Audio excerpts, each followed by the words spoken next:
En 2024, j'ai cru tenir l'idée du siècle. 2 ans plus tard, j'avais tout perdu, et j'ai compris la terrible erreur que des milliers de personnes s'apprêtent à faire en 2026. Cette histoire, ce n'est pas un simple récit d'échec. C'est un avertissement. C'est la carte des mines que j'aurais rêvé d'avoir avant de m'aventurer sur ce terrain. Alors écoutez bien, car ce que je vais vous révéler pourrait vous éviter de tomber dans les mêmes pièges mortels. Tout a commencé un soir, en scrollant sur mon téléphone. J'étais fasciné par l'intelligence artificielle et la vague de nostalgie qui déferlait sur les réseaux. Et là, l'illumination. Je me suis dit, pourquoi ne pas fusionner les deux? Créer un service ultra personnalisé de boîte à souvenirs. Le concept était simple et, à mes yeux, génial. Le client répondait à un questionnaire poussé sur son enfance, ses goûts, les années 90, 2000. Et mon algorithme d'IA, que j'appelais Chrono, analysait ses réponses pour créer une boîte unique, remplie d'objets vintage, de bonbons d'époque, de la réplique du jouet qu'il avait perdu. C'était plus que du commerce, c'était une machine à remonter le temps émotionnel. J'ai tout misé dessus, mes économies, mon temps, mon énergie. J'étais persuadé d'avoir trouvé le business du futur. J'étais loin, très loin, de me douter que je venais de poser la première pierre de ma propre prison. Voici la première catégorie de business à fuir comme la peste en 2026, le mirage technologique. Chapitre 1, le mirage technologique.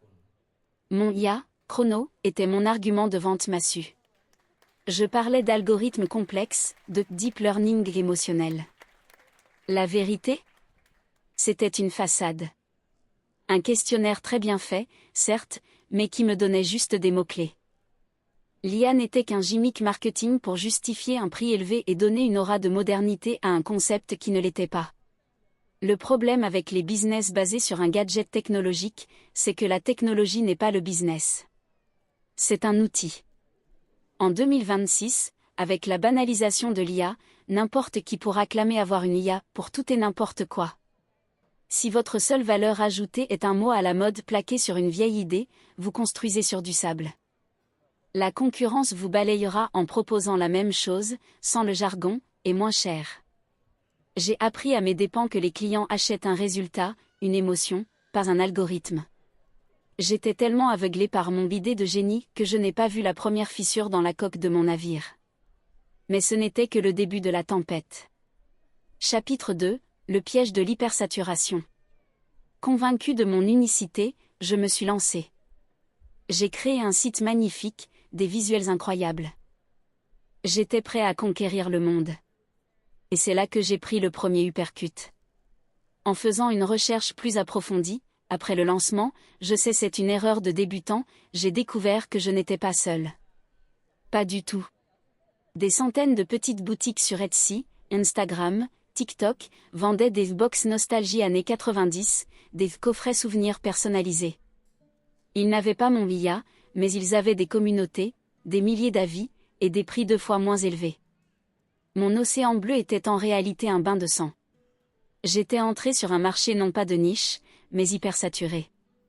C'est le deuxième business à éviter en 2026, celui qui surfe sur une tendance déjà visible par tous. Si tout votre fil d'actualité parle de la même chose, que ce soit le dropshipping de tel produit, la création de contenu sur telle plateforme, ou les services liés à une nouvelle technologie, il est probablement déjà trop tard pour entrer. La vague est passée, et vous n'êtes plus qu'une goutte d'eau dans un tsunami de concurrents. J'ai dû me battre non pas pour innover, mais simplement pour exister. Et le pire, c'est que la réalité de mon travail quotidien allait me frapper encore plus durement. Chapitre 3, l'esclavage déguisé en automatisation. Mon site web promettait une expérience fluide, technologique, presque magique. La réalité, dans mon petit appartement transformé en entrepôt, était tout autre. L'IA ne parcourait pas les brocantes en ligne pour moi. C'était moi. Moi, passant 12 heures par jour sur eBay, Le Bon Coin, Vinted, à la recherche d'une figurine précise ou d'une cassette audio rare. C'était moi, négociant avec des vendeurs, gérant les livraisons, vérifiant l'état de chaque objet. Le business que je vendais comme automatisé par l'IA était en réalité l'un des métiers les plus manuels et chronophages du monde, chineur et personal shopper. J'étais devenu l'employé le moins bien payé de ma propre entreprise. C'est la troisième catégorie de business à fuir, le travail manuel à faible valeur ajoutée, déguisé en concept moderne. En 2026, méfiez-vous de tout ce qui sonne digital, mais qui, en coulisses, repose sur des heures et des heures de tâches répétitives que vous ne pouvez ni déléguer à bas coût, ni automatiser réellement. Vous ne construisez pas un système, vous vous achetez un travail mal payé, avec le stress du patron en plus. Chaque commande était à la fois une victoire et une nouvelle sentence à des nuits blanches. Et je n'avais pas encore compris que je ramais à contre-courant d'une force bien plus grande que moi. Chapitre 4, le surfeur sur la vague mourante. Au début, la tendance nostalgie était si forte que malgré les difficultés, les ventes rentraient. Les gens étaient en quête de réconfort, d'un retour à un passé idéalisé. J'ai surfé sur cette vague, mais les vagues, par définition, finissent par s'écraser sur la plage. Au bout d'1 an et demi, j'ai senti le vent tourner. La nouveauté s'estompait. Les influenceurs passaient à autre chose. L'économie changeait, et une boîte de souvenirs à 150 € n'était plus une priorité. Mon business était entièrement dépendant d'une mode, d'un sentiment collectif éphémère. C'est le 4e type de business à éviter, le business de tendance pure. Qu'il s'agisse d'un produit viral sur TikTok ou d'un service lié à un événement ponctuel, si votre modèle économique ne peut pas survivre à la fin de la hype, vous n'avez pas un business, vous avez un ticket de loterie. Et la plupart des tickets sont perdants. En 2026, cherchez des problèmes fondamentaux, des besoins humains pérennes, pas des désirs volatiles créés par les algorithmes des réseaux sociaux. J'essayais de maintenir mon bateau à flot alors que la mer se retirait sous mes pieds. C'est à ce moment-là que le coup de grâce financier est arrivé, de la manière la plus sournoise qui soit. Chapitre 5, le gouffre des coûts invisibles. Sur le papier, mes marges semblaient correctes. J'achetais un jouet 10 €, un paquet de bonbons 3 €, je les revendais dans une boîte à 150. Facile, non. Faux. Terriblement faux. Il y avait le coût de la boîte elle-même, du papier de soie personnalisé, des autocollants, de la carte de remerciement. Il y avait les frais de port, qui explosaient. Il y avait les frais de transaction des plateformes de paiement. Il y avait le coût des retours, quand un client n'était pas satisfait ou qu'un objet arrivait cassé. Il y avait le coût de mon temps, que je ne comptais plus. Il y avait les impôts. À la fin du mois, quand je faisais les comptes, je réalisais que je gagnais à peine de quoi payer mon loyer. Mon chiffre d'affaires était flatteur, mais mon bénéfice était ridicule. C'est le 5e business à fuir, celui à la rentabilité opaque. Typiquement, les business de produits physiques à faible panier moyen, comme le dropshipping bas de gamme ou les box par abonnement. Les coûts cachés vous dévorent vivant. En 2026, avant de vous lancer, traquez chaque centime. Si votre modèle économique ne fonctionne pas avec une marge brute de 70 ou 80%, vous êtes en danger. J'étais en danger.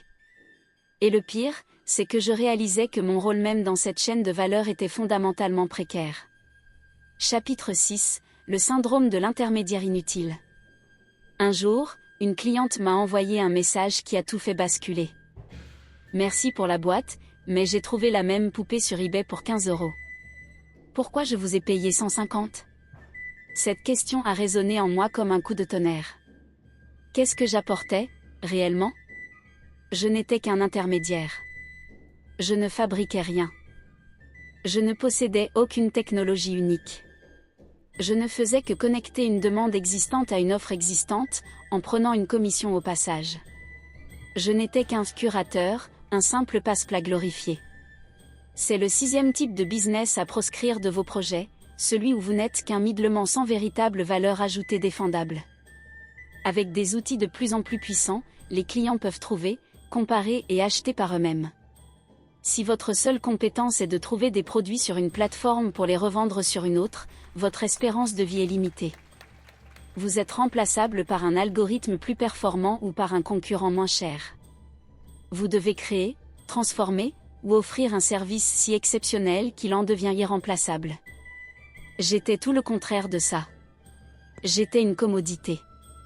Et c'est là que la dernière bombe, la plus dangereuse, m'a explosé au visage.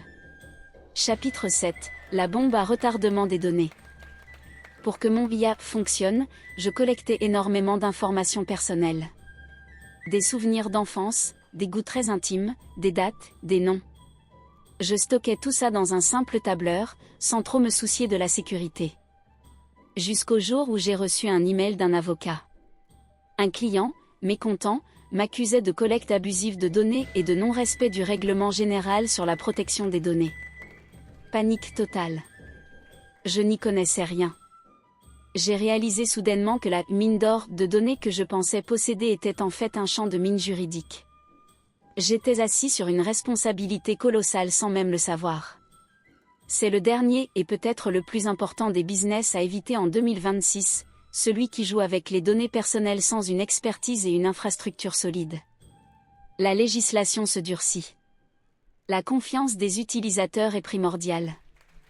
Si votre idée de business implique de collecter et de traiter des informations sensibles, et que vous n'êtes pas un expert en cybersécurité et en droit, ne le faites pas. Le risque de faillite, d'amende colossale et de destruction de réputation est bien trop élevé. Ce fut la fin.